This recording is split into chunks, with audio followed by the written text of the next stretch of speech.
যদি দল করো রাজপথে আইসা করো, বাবারা যদি দল করো খেতে রাইলে আইসা করো, যদি দল করো গ্রামে আইসা মানুষের মধ্যে দল করো, কিন্তু সিংহাসনে থাইকা যদি কিংস পার্টি করতে চাও বাংলাদেশের মানুষ কিন্তু তা মানবে না।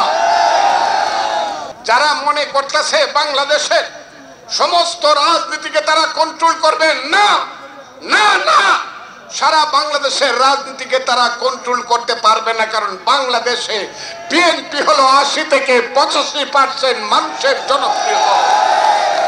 বছরের বিএনপি দুইটা ইলেকশনে ধানের শীষ মার্কা নিয়ে, নিজের মার্কা দিয়ে যাদের রাজনৈতিক দল আমরা জীবিত রাখলাম, তারা আজকে স্লোগান দেয় 2 সাপের 1 বিষ, নৌকার ধানের শীষ। বেঈমানি কাকে বলে বন্ধুরা?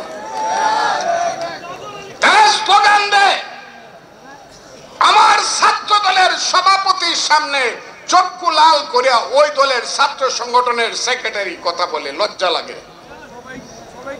একটু সুবিধা পায়া যারা মনে করতেছে বাংলাদেশের সমস্ত রাজনীতিকে তারা কন্ট্রোল করবে, না না না, সারা বাংলাদেশের রাজনীতিকে তারা কন্ট্রোল করতে পারবে না। কারণ বাংলাদেশে বিএনপি হলো 80 থেকে 85% মানুষের জনপ্রিয় দল।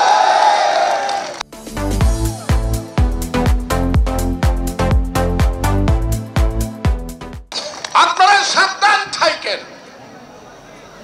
এইভাবে একটা দেশ আমরা ছেড়ে দিতে পারি না বন্ধুরা, একদল মানুষের কাছে। আমি আর বলতে চাই না যে ছেলেরা এখন ক্ষমতায় আছে তারা আমাদের সন্তান, তারা দল করে করুক। বাবারা যদি দল করো রাজপথে আইসা করো, বাবারা যদি দল করো খেতে রাইলে আইসা করো, যদি দল করো গ্রামে আইসা মানুষের মধ্যে দল করো, কিন্তু সিংহাসনে থাইকা যদি কিংস পার্টি করতে চাও বাংলাদেশের মানুষ কিন্তু তা মানবে না। মানবে?